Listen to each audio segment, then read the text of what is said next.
Good morning, ladies and gentlemen, and welcome to the racecourse this morning. Can I also welcome our online viewers who are watching live, as well as those who may be watching this recorded this morning. My name's Amanda Gunter, and I'm one of the tax partners at AC Mole. And I, together with Tom Chiffers, who's a partner at Clarke Willmott's private client team, will be running through the major announcements that were made in the budget on Wednesday. Now, as you may be aware, there weren't that many items in the budget, so we will also be doing a bit of a refresh on some of the things that were happening at the end of last year. Now, before we do go through those items, can I just do a little bit of housekeeping, please? So we are not expecting a fire alarm this morning. So if you do hear the fire alarm, can you please proceed down the stairs and out to the car park? While we're here, can I also say a very big thank you to the staff at the racecourse for putting on a lovely breakfast this morning, and I think that set us all up quite nicely for the day. Now, for everyone at home, I hope you've also enjoyed your breakfast. Now, one thing I will say is today we do have a question and answer session, but in order to join in that, you do need to be logged into your Google YouTube account. I'm checking that with my IT manager just to make sure I have got that right. Now, Tom and I had a quick catch-up yesterday, and the main topic of conversation is, what on earth are we going to say? And the words slim pickings were used. However, after having a bit of a chat, what we did realise is that there's been quite a lot happening at the end of last year that we needed to take into account that's now coming into effect from this 6th of April. So although there wasn't actually that much in the budget, there were a few larger announcements. We did have a lot to think about of what happened at the end of last year, and I felt that it was quite nice to have a bit of a refresher. Now, from my perspective, it was actually quite nice to have what they classified as a boring budget. Now, when I was actually preparing the budget flyers that you've got on the table, we had to come up with a different word for boring. So we had a little bit of a debate in our office, so we came up with words like mundane and uneventful. But it's amazing how many words you can find for boring. So the format for this morning is going to be very similar to normal. I'm going to be covering sort of personal tax areas. Tom will be covering capital gains tax areas and IHT and other items. And then we're going to have a question and answer session. Now, my colleague, Rebecca Oatley, who's an associate partner in the tax team, is actually going to be managing the question and answer session. So Rebecca will be helping us out with that a bit later on. Now, for those people online, as I mentioned earlier on, there is a question and answer facility for you if you are logged into those accounts. So you can raise any questions which will hopefully come through to us and we can answer them at the same time as those in the room. So without any further ado, let's get into the subjects. I'm going to start by covering the economy. Now, for anyone who was here last October, November time, a lot of what I said was quite negative, and I felt that we needed to start with some positives. So I've headed up my slide as good news. Now, you may be thinking, how is growth good news? Because what you might see from that slide is actually for 2024, we're actually expecting negative growth. Negative growth of 0.2%. Why is that good news? Because as of last year, the Office for Budget Responsibilities were predicting that that was going to be negative 1.4%. So I felt we'll start with a positive and say it's better than they were expecting.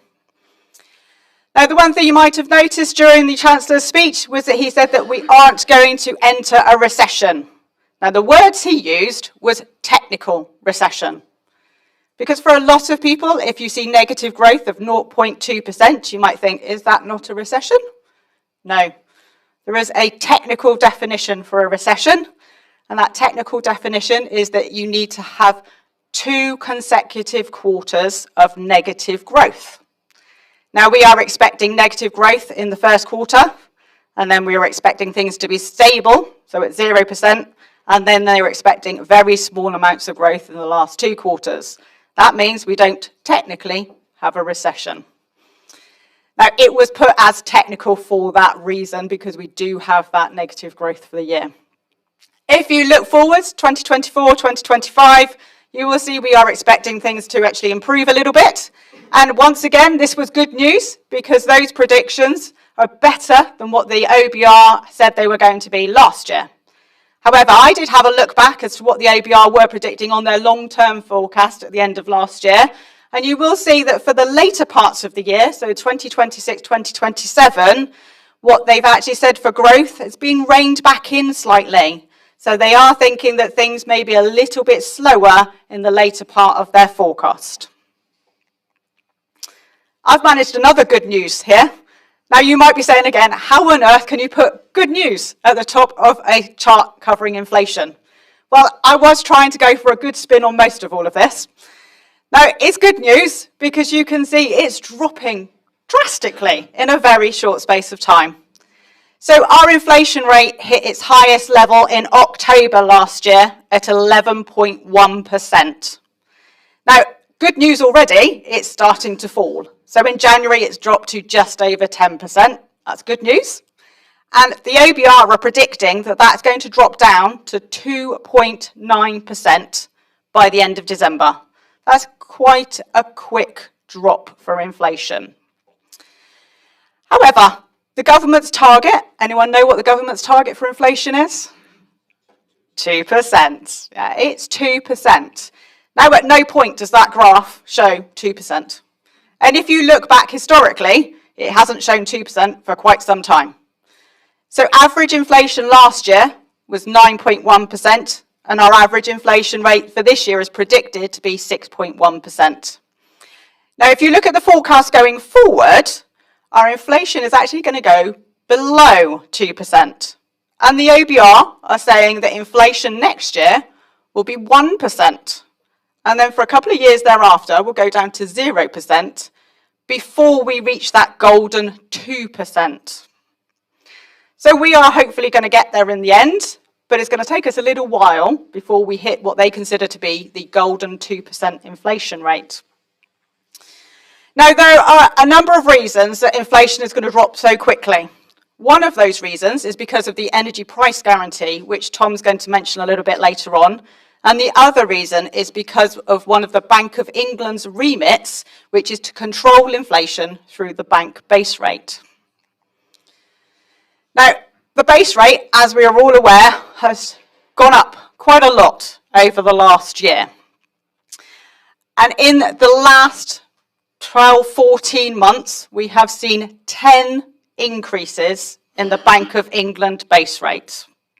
I had a look back at the history of the Bank of England base rate just to see how it had gone over a longer period of time. So back in 2009, Bank of England base rate went down to 0.5%. It stayed at that level for 7 years. Then between 2016 and 2020, it fluctuated a little bit, but not a lot, and we were seeing average inflation rates of, again, around 0.5%. Then in March 2020, we saw it drop down to 0.1%, and then December 2021, we started to see those increases. Now, that was when the Bank of England started to get worried about the UK inflation, and they continue to obviously be worried about it, and their remit of trying to control inflation has resulted in these increases that we now see. As of February this year, the Bank of England base rate went up to 4%. Now, one might think if we've got quite a rapid and significant reduction in inflation, we might see the same thing with the Bank of England base rate. Now, what I will say is what we don't get from the OBR is a forecast of where they think the Bank of England base rate is going to go. That would be a bit unusual to see.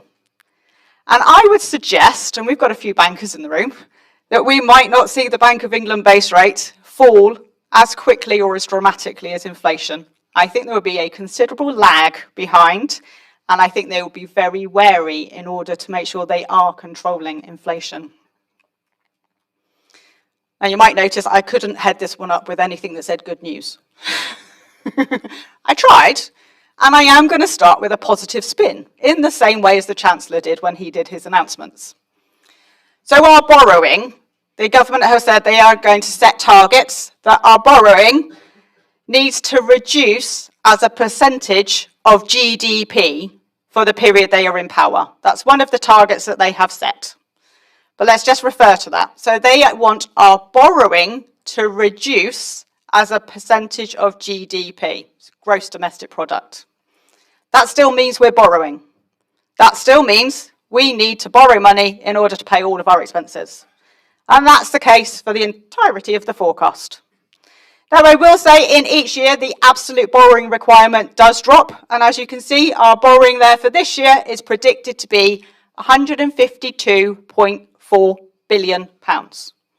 That should drop each year. And at the end of the forecast in 2027-28, we are predicting our borrowing to be 49.3 million.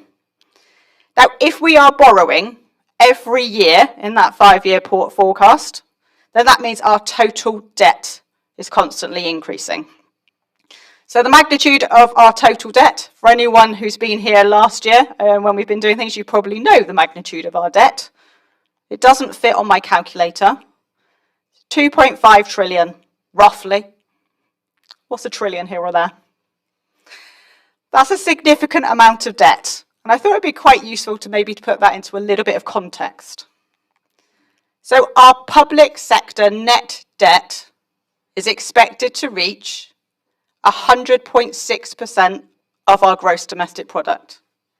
That means we are borrowing, our debt total, should I say, is more than our gross domestic product. Now I thought I'm going to put a positive spin on it again so that we don't depress everybody. That is still lower than the US, Canada, France, Italy and Japan. A positive spin to put on things. Now with that level of gross debt, obviously debt interest is a significant factor to be managed. Our debt interest is forecast to be 95.6 billion for this current year.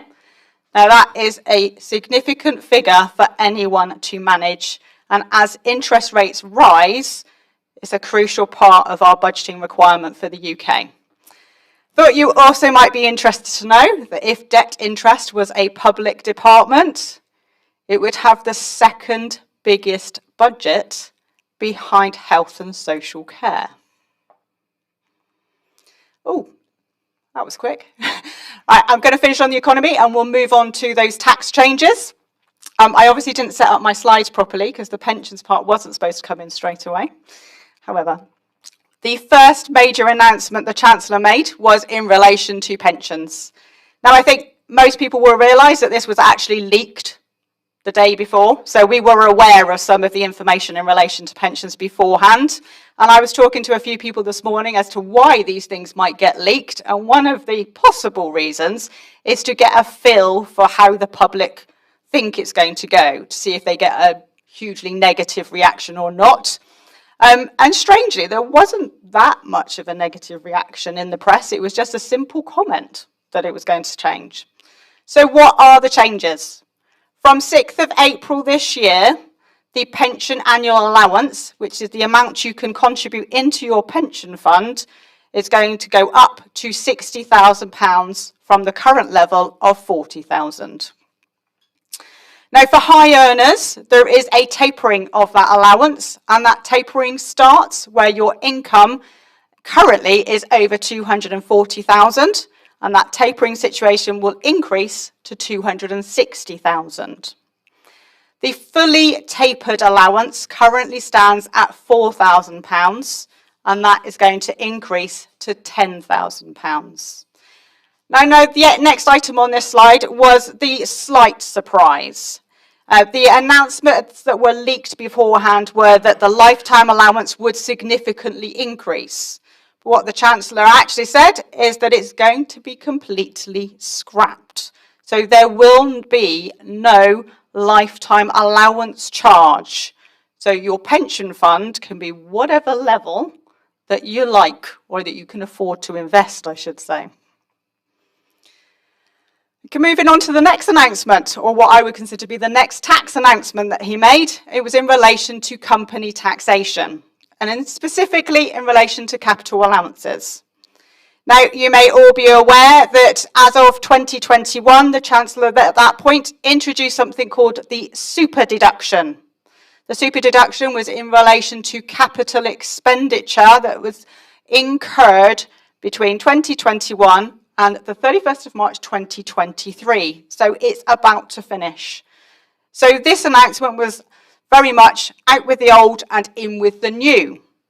So the Chancellor didn't want investment to cease in capital expenditure, so he has brought in a couple of new items. Now, the new regime has been headed up full expensing. What that means is that for certain capital expenditure, you will receive tax relief on 100% of the cost of the capital item in the year it's incurred. Now, the items in question are things that used to go into what I would classify as the general pool. Those items would be things like your tables and your chairs, your computer equipment, our fancy new little gadget that we've got as a camera over here, and any other items of machinery. There's also a new item there, or a continuing item, of 50% first year allowance. Now, when the super deduction was brought in, at the same time, they brought in a 50% first year allowance in relation to capital expenditure on items that I would class as going into your special rate pool. Now, the special rate items would be things like lighting and electrical systems, anything that would be integral to a building. That 50% first year allowance is going to continue. Now, the Chancellor has said that full expensing and 50% first year allowance will currently run for 3 years, but it is the intention or the hope that it will be permanent. Now, on top of our new regime of full expensing and 50% first year allowance, we've also got our annual investment allowance. And some of you may remember that at the end of last year, the Chancellor stood up and said that the annual investment allowance is going to remain at £1 million permanently. So that's on top of our full expensing and 50% first year allowance. But one thing to be aware of, I've added just a note at the bottom to say that annual investment allowance applies to all businesses. So that includes sole traders and partnerships. Now, the full expensing and 50% first year allowance only applies to companies. So what didn't he say? Because there wasn't very much else tax-wise in the budget. But when I had a look back through, the reason there wasn't so much in the budget is because he said an awful lot of it last year. You may remember that we had a bit of turmoil, shall I say, at the end of last year, where we had announcements, withdrawal of parts of those announcements, and then new announcements to actually deal with. So I thought it would be worth a little bit of a refresher of exactly what was said last year as to where we are now. So for companies, our corporation tax rate is increasing to 25% from the 1st of April this year. Now, for small companies where their profits are below 50,000, the corporation tax rate is actually going to remain at 19%, so we do have a small company rate. For profits between 50,000 and 250,000, we're going to have a marginal rate of tax, and for profits over 250,000, you'll have the full rate, 25%. Now, for individuals, our personal allowance is frozen at £12,570. And you may remember that the Chancellor froze an awful lot of things up until 2028 last year, the personal allowance being one of them. The higher rate threshold is frozen at £50,270, again till 2028. Now, one of the things you may have forgotten, the additional rate threshold is going to be £125,140. Now, that's going down from its current level of £150,000. The dividend allowance is another thing that he dropped, and that's going down to £1,000 from its current level of £2,000. Now, our tax rates on non-dividend income, they haven't changed. 20%, 40%, and 45%. Now you may be thinking, well, tax rates on dividend income hasn't changed either, but you may have forgotten that in this current tax year that we're still in, we had something that was brought in for the social care levy, if anyone can remember that part. And that meant that our dividend rates for the current year went up slightly by 1.25%. Employee national insurance thresholds, employers' national insurance thresholds, and the upper earnings limit are all on the screen, and they were all frozen again until 2028. The national insurance rates, though, you might also remember that we had a little bit of a debacle with the social care levy, which came in and then was scrapped partway through the year. So our rates in the current tax year for national insurance are somewhat strange, shall I say, because they are combined rates. They are going to go back to what we would know as standard at 12% and then 2%, and employers will be at 13.8%, and the self-employed is 9% and 2%. So although there wasn't actually very much in the budget, there was a lot to be thinking about that happened last year, which we may have forgotten, because it's all starting to come in as of either the 1st of April or the 6th of April this year, which is coming around all too quickly.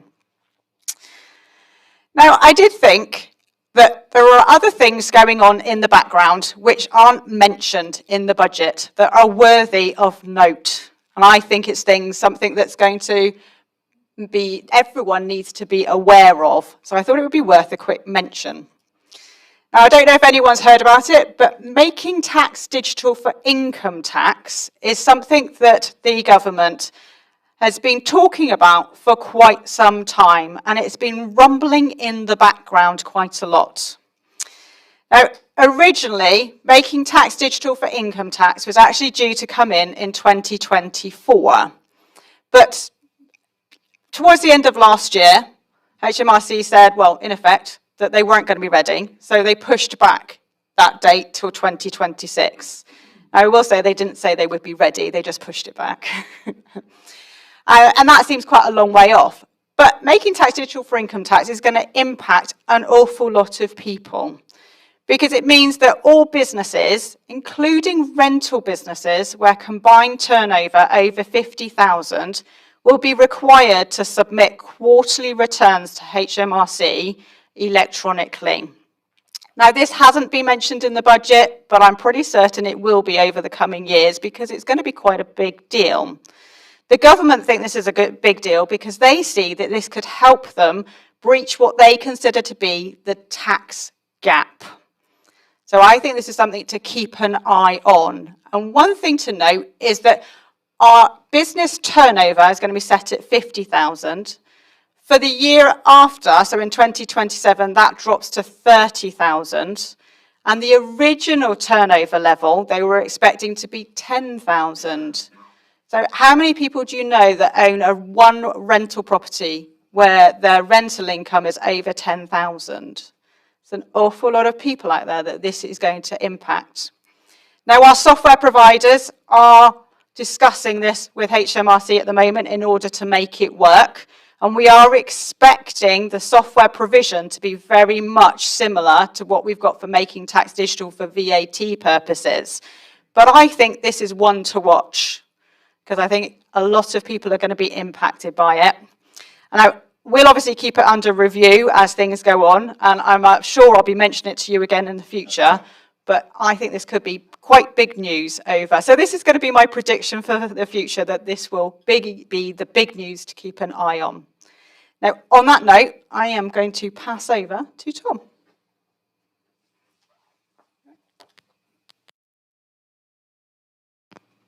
Good morning, everyone. Morning. Hello to everyone at home or watching on your lunch hour or whatever time you're doing it, because of course you can watch it any time. But hello to everyone. Hope you enjoyed your breakfast. For those who don't know me, my name is Tom Chiffers. I'm a partner at Clarke Willmott in our private client team. It's great to see so many of you here with us. Yeah. The Chancellor said it was going to be a boring budget, and he didn't disappoint. But then I suppose we had maybe a bit too much excitement last year. It's a bit difficult to remember, really, because Amanda and I came and spoke the first time, and then I think it was about 4 weeks later we had to come back and say, well, actually, all that stuff we talked about before, forget all that. Just imagine it didn't happen. So it's a bit in a way, it's reassuring to be a bit more boring. So, a bit of background. Amanda's covered that. So, as Amanda said, predicted to avoid recession in the coming years, just about. Still going to shrink though. So the lines are quite fine between whether it's going to be officially, I think Amanda said, it's a technical recession. Inflation's due to drop. I remember again, sort of must be 18 months ago, we were in the other room and Amanda and I were saying, well, inflation might hit 8%. I mean, blimey.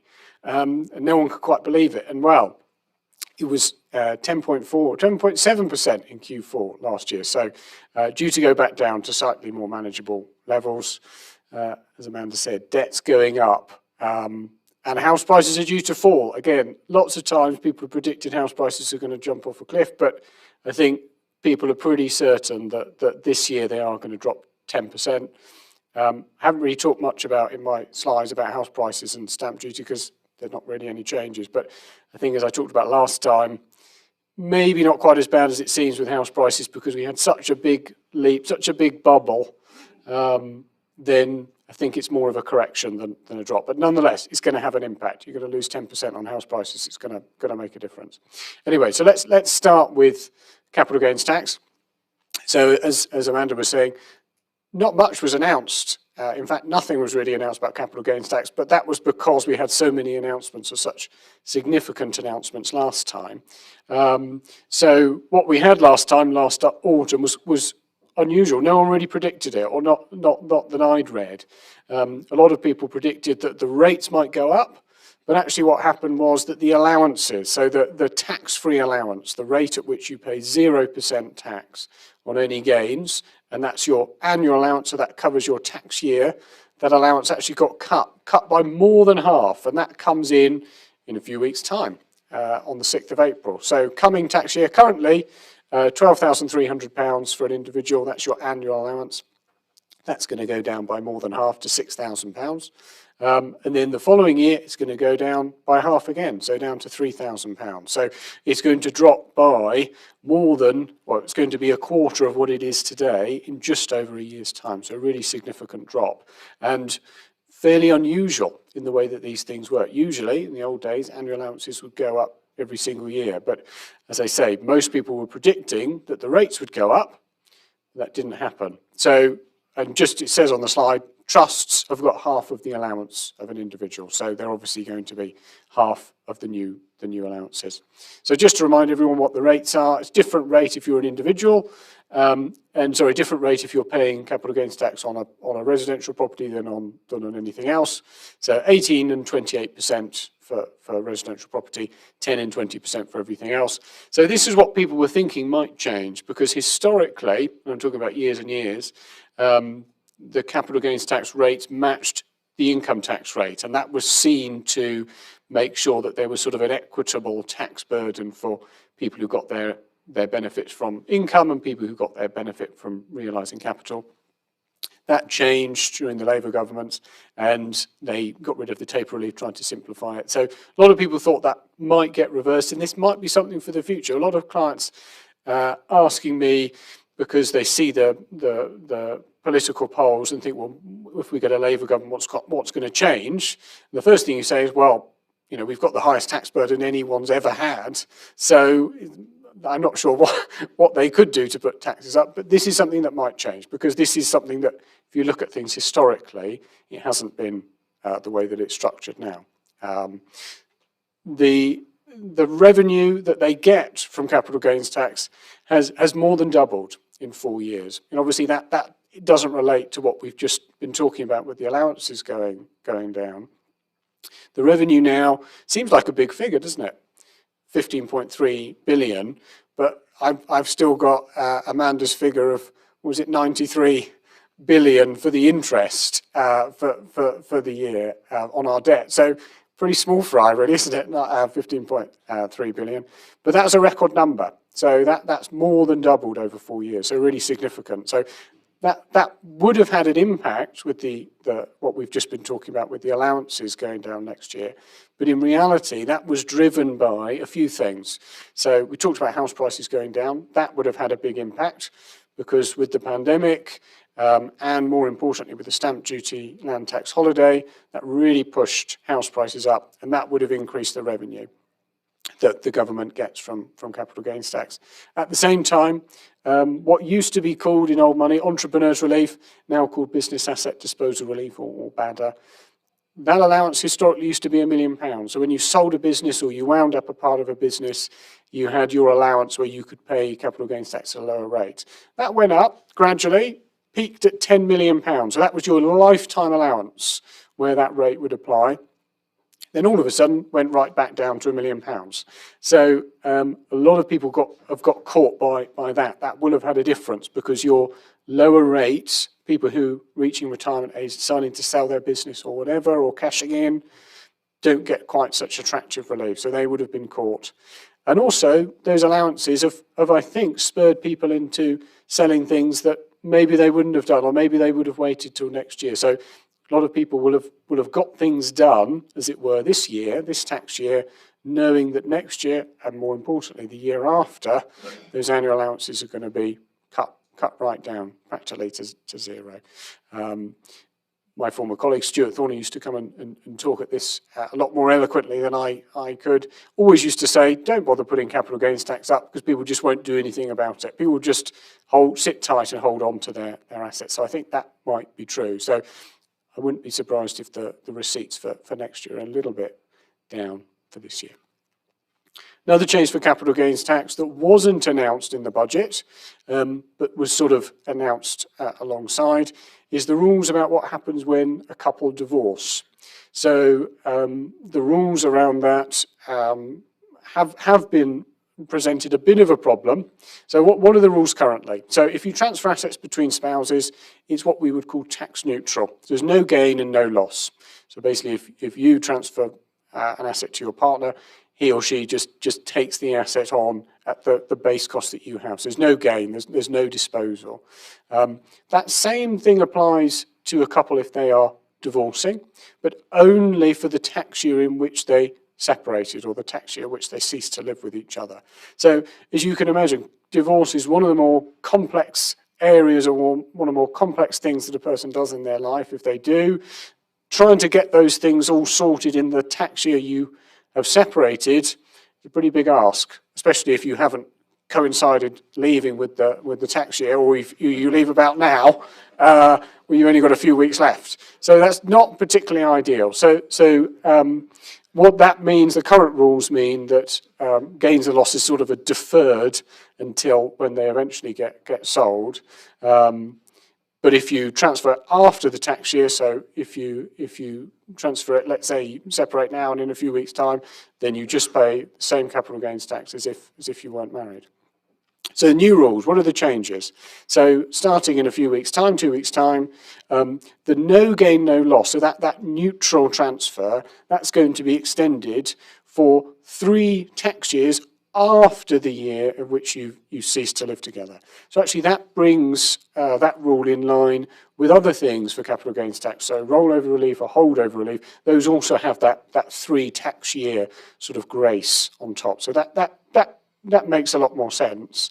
But also, if you reach an agreement, you have a formal financial settlement, then the no gain, no loss, the neutral tax position applies to all of those transfers as well. So again, irrespective of how long that has taken, that still applies. Specific rules about the formal matrimonial home. Now, most of you know, if you sell your home, then something called principal private residence relief applies. There's no capital gains tax at all, as long as you have lived there for all the time that you've owned it. Those rules have been extended now. So even if a person has retained a share of the family home for whatever reason, that was just part of the financial settlement, when that comes to be sold in the future, they still get principal private residence relief on that property, even though they haven't lived there. Also, if you've agreed that you will get a payout, even if you don't own a share from the sale proceeds, so let's say that's been deferred, then the tax treatment is the same as when you were living there or before you separated. So again, a bit of a bump that's been ironed out. And again, as I say, divorce is a really complicated thing. And what was happening for some of my colleagues is that actually get close to an agreement, and then they'd realise that someone was going to get clobbered with tax, and then they all had to start again. So hopefully this will make that process a bit smoother, make my colleagues' job slightly easier, perhaps. So moving away from tax and something that was announced, the investment zone. So this was announced last time. I think it was the first or the second one. I can't remember. One of the two of these we did last autumn. A lot of excitement. They were talking about hundreds and hundreds of these places. I think it was Liz Truss who announced it first of all. And even down here in Merrion-Somerset, we got a bit excited because we thought maybe down at the Gravity plant on Junction 23, maybe we might get one over there. Well, we won't, I'm sorry to tell you if you haven't read it already. There's going to be 12 in the UK, 8 in England, 4 in Wales, Northern Ireland and Scotland, and they're all in the Midlands and the North. There's not a single one in the South, and certainly not one in the Southwest. They're all actually linked to mayoral combined authorities. So that's how the government have chosen to delegate the authority and essentially pass on the sort of dirty work in terms of how these things are going to be administered to these mayoral authorities that they're trying to push. And again, the people who are eagle-eyed amongst you will know that most of these, or in fact all of these, are in the so-called red wall. So all part of the government sort of levelling up agenda and part of their process of trying to appeal to these places and remind them why they might have voted Conservative last time. The words used by Jeremy was growth and prosperity, and UK is an innovation nation. I'm not sure what any of that means, but it's part of the same sort of agenda that they're pushing about growth, and again trying to appeal to the Midlands and the North, not historic Conservative voters, but they were last time, and also trying to remind everyone of their levelling up agenda, which I think most people might have forgotten. So a few different areas, fairly sort of flashy ones: digital and tech, life sciences, creative industry, green industry and advanced manufacturing. So, you know, not heavy industries, new things, new fancy things. They will be linked. The intention is for them to be linked to a particular university or, you know, a higher education research centre to again put the funding through that centre to try and link it up. You do have some of those on university campuses. Certainly my old university at Keele had an innovation centre where lots of funding was sort of flowed through the university, and lots of organisations set up their offices there. So I think they're trying to do that. Trying to get 12 new Canary Wharfs. That was another quote that I plugged out. Not sure if that's going to be the case, simply because of the amount of money that they're going to spend. 80 million. So again, talking about how much is spent on our debt, let alone how much is, or on our interest on our debt, 80 million seems extremely small. So that's going to be split between two things. It'll be split between tax breaks, so they'll allow these areas to have tax savings, and they'll cover a few things. Stamp duty land tax, so for purchases of commercial use in that area would be stamp duty free. Business rates will be reduced, but only for newly occupied premises. Capital allowances, and then the structures and building allowance, and then national insurance relief, again, which could make a big difference, but the employer has to spend at least 60% of their time on site, and again, it's limited for only employees up to 25,000, only for 36 months. But the important thing to remember is that 80 million is split between these tax savings and the grants that they'll get as well. So each one of these innovation zones has 80 million to spend, or 80 million to benefit from, rather. And that's split between the spending they'll get on these grants, which covers research, skills, local infrastructure, local enterprise and planning and development, and the tax. So doesn't seem like an awful lot of money when you're trying to cover both of those things. And it's just a one-off over 3 years, £80 million saving. So yes, I suspect it won't just be people in the Southwest and the South disappointed, but who knows? We'll see. So back on slightly more stable ground, familiar ground for me, inheritance tax. So again, we had some changes announced last time, second budget in autumn last time. The inheritance tax, as Amanda said, is going to be fixed until 2028. So that is not only the rate at which we pay inheritance tax, which is 40%, but also the allowances, more importantly. Your nil rate band allowances will be fixed until 2028, and that wouldn't be quite so remarkable if they hadn't have been fixed, or at least the regular nil rate band, since 2009, back when I was a simple trainee solicitor. And residents' nil rate band allowance as well has been fixed since 2020. But the changes that were announced, not in the budget, but alongside it, are about agricultural property relief. So that'll be something that will be relevant to an awful lot of you. So it's a relief that applies to the agricultural value of assets that are for agricultural property. Currently, that can apply in the UK, in the European Union or European Economic Area, Isle of Man and Jersey. That's going to be cut. So it's only be UK agricultural property that will be covered by agricultural property relief. So we're getting a bit of a disparity now between agricultural property relief and its sort of sister relief, business property relief, which applies to assets that are held worldwide. So I'm not sure how much of an impact that will have, but it does seem a bit of a strange avenue, the revenue are going down when they're cutting that off. So it'll just be UK assets. More interestingly, though, they're starting to consult on a change about how agricultural property relief is going to be assessed. So you've got sort of two opposing forces at the moment in the revenue. One, the government are trying to encourage farmers to stop farming, basically, to set land aside, to put in place schemes where the land can return to nature and they can get their subsidies that way rather than the historic system. But at the same time, they're being punished for doing that because they're not actively farming. So they wouldn't get agricultural property relief. So I'm pleased to say that they're at least looking at addressing this, because this is going to be a bit of a problem, because farmers are being pulled in two ways. They're encouraged to farm until the day they die, basically, but at the same time, they're asked to set land aside. So what they're trying to do is look at whether they can fix this disparity in two ways. So one, that you can get an exemption if you have set some land aside under one of these subsidy schemes. And two, looking at the length of time that someone who owns land but doesn't farm it themselves is able to get that relief. And that is because the research shows that if you are a tenant farmer, so in other words, if you're renting land, you're less likely to agree to these set-aside schemes if you don't have a tenancy that's going to last a significant period of time, because those schemes themselves require you to sign up for a significant period.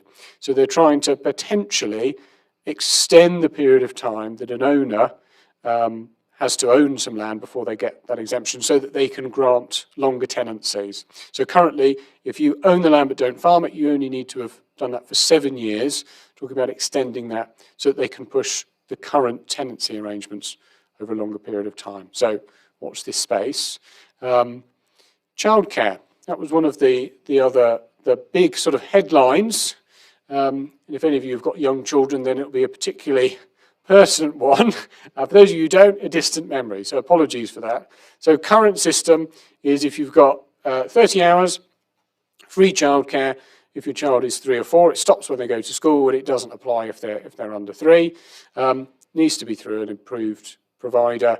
And crucially, and this was something that came up in Liz Truss's very brief premiership, 4 children per staff member. That's what the industry say they need. So 4 children, 1 staff member. That changes as the children get older, but that's when it starts. That's deemed to be safe. So the new system. So again, it's not initially a huge change. It's one of those staggered arrangements. Who knows whether it'll be implemented, but that's the current arrangement. So as of next year, 15 free hours for 2-year-olds. So not the full 30. And then from the following September, 15 hours a week for 9 months old to 2 years. And then from September 2025, you get 30 hours all the way from 9 months to 3 years. So the logic is that a person's maternity leave or paternity leave cover ends when the baby is 9 months old. So supposedly, once that happens, you should get the free of childcare. All part of the agenda of trying to get people back to work, get the economy growing again, get mothers and fathers back to work and earning money and paying taxes. The other things they're talking about is increasing the rate that's paid to providers. This is a big issue. So currently, just like with nursing homes, you have a sort of dual system where what they actually charge and then what they actually can actually get paid by the government, because the government pay a lot less than what they would like to charge sort of on the open market, as it were. Also, increasing the number of children that one member of staff can look after. The logic for that is, the more children they take on, potentially more people might be willing to do it, and the more efficient they can be in terms of how much money they can make. Also increasing universal credit, and also the amount that someone can claim for childcare from 951 for one to 1,630 for two, and also a little bit of a sort of golden handshake for signing up for childminders. Will this be enough to address the problem? I don't know. Well, at the moment, the cost for having a child under two for this year is close to £15,000, and that has gone up a lot. So it has gone up by nearly a third from 2015. So it's an awful lot. I just remember my wife, also a solicitor, when she went back to work after our second child, we were sort of got some of those free hours, but it didn't really benefit very much. It was basically most of her wages went on covering the childcare. And you start to think, well, what's the point? And I think this is what it's trying to address, that people who are thinking, well, what is the point of going back to work if you're spending it all on childcare? How much do we pay to work compared to other countries? Well, a lot, basically. The average is 10% of the net income for a family goes on childcare. We're more than double that. So we're not as high as other countries, not as high as Switzerland and New Zealand, but we're near the top. So I don't know if any of these issues really address the big problem, which is the overall cost. It's going to help some people, might encourage some people to go back to work. But again, it's limited to that 30 hours. And it might cut costs, but it might not. I don't know if it's going to be enough. So one of the other things that was a big news story last time, everyone was awfully worried about it. I remember lots of times talking to people, they didn't think we were going to be able to address it. Energy price cap came in last year, trying to address what was at the time rocketing energy prices. It was actually supposed to go up again next month to £3,000 to be in line with what they thought the rises would be. Actually, that's not going to happen. It's going to stay where it is today, all the way until the end of June of this year. So it's fixed at £2,500. And the discount, the one-off discount that everyone got last winter, that won't happen next winter.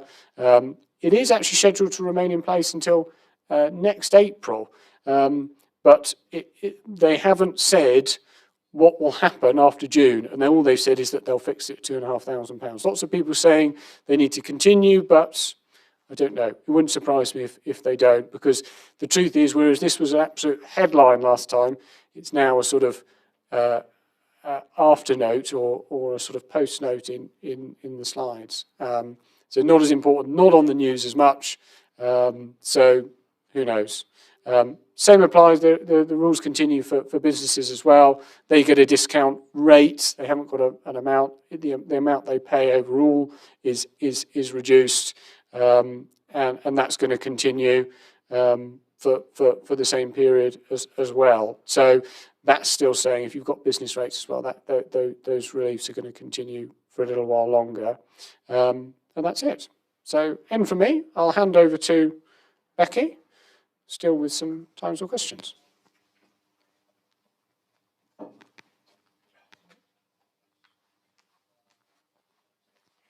Well, firstly, just like to say thank you to Tom and Amanda for walking us through not just the budget announcements, but also all of the previous announcements that we knew about that were due to come in April this year, but we may have actually forgotten about. There are actually quite a few more than I realised, so thank you. This takes us on to the question and answer section. And for those of you that don't know me, I'm Rebecca Oatley. I'm Associate Partner at AC Mole. So if you are watching online live and you have a question, please remember to log into your Google account and put those to us. But otherwise, I will open it up to the floor if anyone has a question.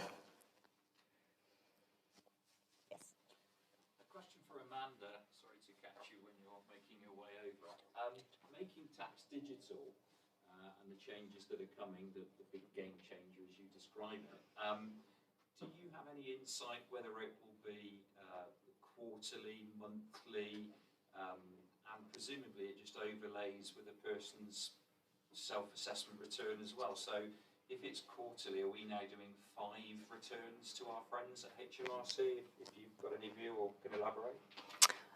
It is going, at the moment, it is going to be quarterly. So yes, you are going to have to be submitting information 5 times to HMRC. Great for accountants, thanks very much. However, not so great in the fact that we actually have to phase up for something like that. The way they are selling it is that for MTD, it should be something that everyone should be able to do themselves. However, for anyone who was involved with MTD for VAT, it's not as easy as that, I will say. The reason it was delayed, and this is something that HMRC haven't said, but we do know, the reason it was delayed is because they are no way near ready getting their IT systems right. The software providers are actually further ahead than HMRC's side is. But it's still a real key criteria for the government because they do think it is going to bridge this gap. But it does mean information will be submitted to HMRC quarterly. Now, the one thing I didn't mention in there, and this is my prediction for the future, at the moment for self-assessment, you pay twice a year, 31st of January, 31st of July. Now, for VAT, you pay quarterly. If we're making quarterly returns to HMRC for income tax, how many times do you think we might be paying our tax?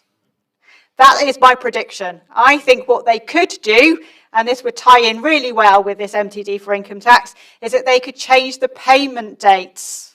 And I have a feeling, I don't know if I'm right, so if I'm stood up here in 3 years' time and say I'm right, that we could be paying income tax 4 times a year, and that it would follow on from submissions that are made to HMRC. So that's my prediction for the future. That's not your great news. Sorry.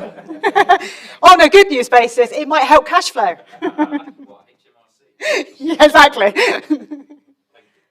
Any more questions? Yes. 2, if I may. Number 1, pensions. The scrapping of the lifetime allowance. There's people who've got historic protections. Is there any point in keeping hold of that information, or are we just sort of assuming it's going to be like this forever? So just for those who may not have heard that, and for everybody at home, the question was around pensions and the lifetime allowance, and just if people have fixed protection in earlier years because the lifetime allowance was much lower, what is due to happen to that? It's quite handy you mentioned that, actually. It was the first thing. I was listening. Am I muted? Sorry, can you hear? Yeah. While I was actually listening to the Chancellor, I came out of the meeting and I called Becky, and the first thing I said to her was, oh, I bet someone's going to ask me about pension lifetime allowance. It's no surprise. If you have got fixed protection in place, that automatically sort of vanishes because it always relates to the top rate of whatever is the allowance. So if we don't have a lifetime allowance anymore, that fixed protection that was in place, it's just gone. I would suggest you hold on to what you've had before. And I would also suggest that if we were to see a change in government, then we might find that there will be a new form of fixed protection that we would expect to be putting in place as and when we do that change that government situation. I think for now it would be a good idea to keep hold of it just in case you do need those things in the future. But as things stand, it doesn't mean you don't have to do anything to claim this scrapping of the lifetime allowance. It is just automatic that whatever is the top allowance rate is what you do have.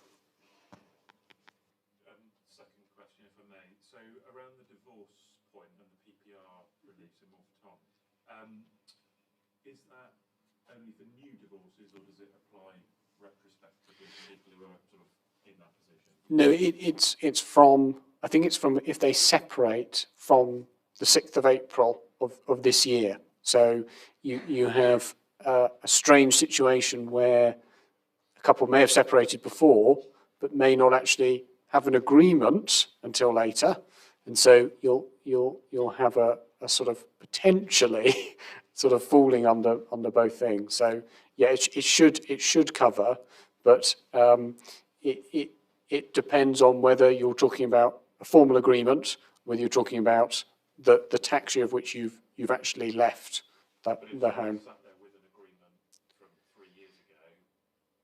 Yeah, then that's done. Then if that was already done, then this won't touch it. So it's on if you've separated but not done anything about it, then that agreement that would come in won't be done until after the end of this tax year. Then you'll be covered. But historic agreements, no, they're still under the old rules. That's right, isn't it? Yeah. Yeah. I don't think you mentioned something which seemed to whiz past and felt rather sneaky in the Chancellor, and that is the restriction on the 25% on pensions. Sorry, this is pensions. The restriction on the being able to take a tax-free cash sum of 25% of your pot, however you assess your pot. That's going to stay where it is. It looks like they've at last tackled what they see as an unduly generous, or some people see as an unduly generous allowance, and it looks like it's going to be allowed to wither. Oh, yes, sorry, if people couldn't hear that, the question was around pensions and the 25% tax-free withdrawal and whether that is due to stay. You're completely right. Yeah, they didn't really do anything about it. As of a few years ago, the government were thinking actually they wanted to put restrictions in place for people putting money into pensions. That's changed quite dramatically now with what's going on, and they really want to encourage pensions, being contributions into pension schemes, which is what we have seen with this. So it's been quite a turnaround in the situation. So at the moment, the 25% is still there. I don't think they'll mess too much further with pensions until they decide they're a bad thing again. A change in government is going to make a significant change to our pension regime, so we could see some further changes happening. It all comes down to what the government are trying to achieve with pensions. This one is the fact that what they want to do is get our 50-plus employees and self-employed, they want them to either stay in employment or go back to employment.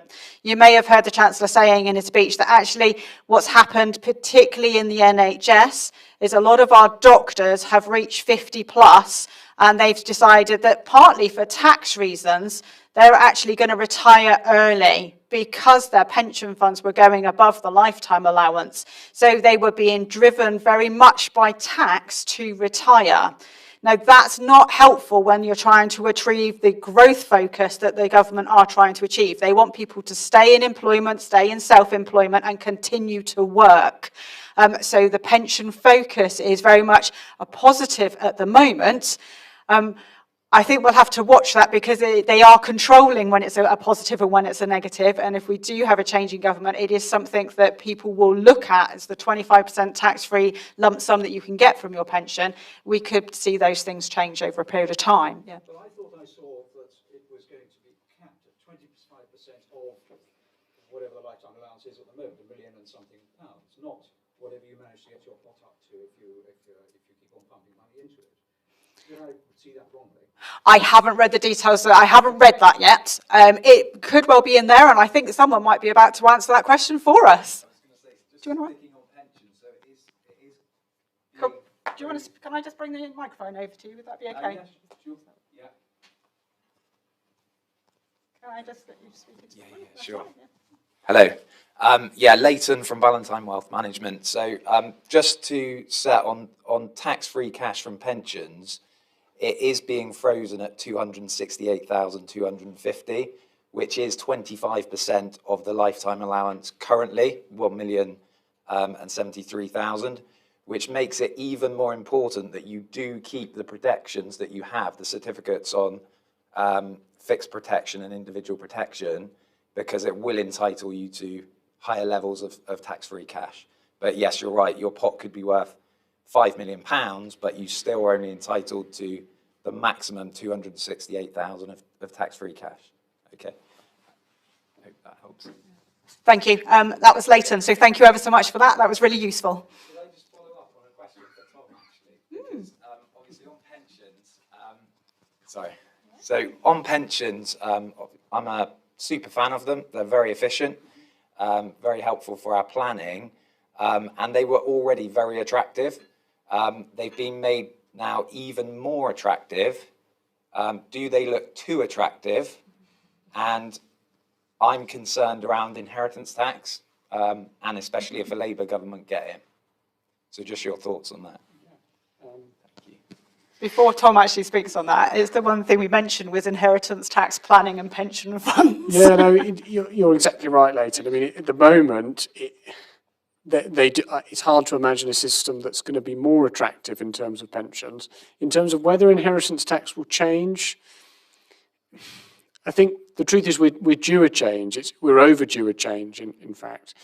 As I said, the current government have approached inheritance tax on the basis of basically doing nothing. So they've put the rates up, or rather they've reduced the allowances by keeping it fixed. So the Labour government have really got a difficult question to answer, assuming that they come in at the next election, because they've basically got allowances that have been fixed since 2009 or 2020, depending on the allowance, versus do they want to be the government that puts taxes up?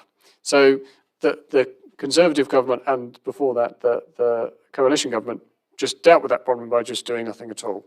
So my prediction is it's a very unpopular tax, but it's not a particularly doesn't generate that much income for the government.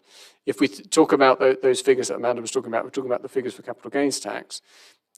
Inheritance tax actually is only just a bigger than capital gains tax in terms of the amount that it brings in, but it's so unpopular. So the Labour government have got a real difficult decision. Do they, give money to millionaires, which is what would be the front page of the Mirror if they did reduce it, or do they make themselves really unpopular straight away? My feeling would be they're probably going to tweak around the edges and ignore it because it's just too much of a political hot potato. They're going to have too much damage by trying to do too much. So I think in reality, we haven't had a significant change in the rules, since sort of 2006, really. That's the last big change. We're due a big change. I mentioned about agricultural property relief and how there's now a disparity between it and business property relief and changing that. That's the areas that maybe they might look to. But there's no noises coming out of the Labour government or the Labour Party, not the Labour government yet, Labour Party, about they're going to change it, they're going to attack that. So I personally think it's unlikely, simply because the political capital that it would cost doesn't justify the amount of revenue they'll generate. But you're quite right. The problem builds and builds and builds because of that exact problem, because the political capital is too high to the benefit they'll get. So one day, someone's going to have to grasp the nettle and sort it out, but it might not be soon. Thanks. Any further questions? No? Well, it doesn't look like we have any questions online. So it just leaves me to say thank you to everyone who is here in person and everyone who is watching either live online or on a catch-up.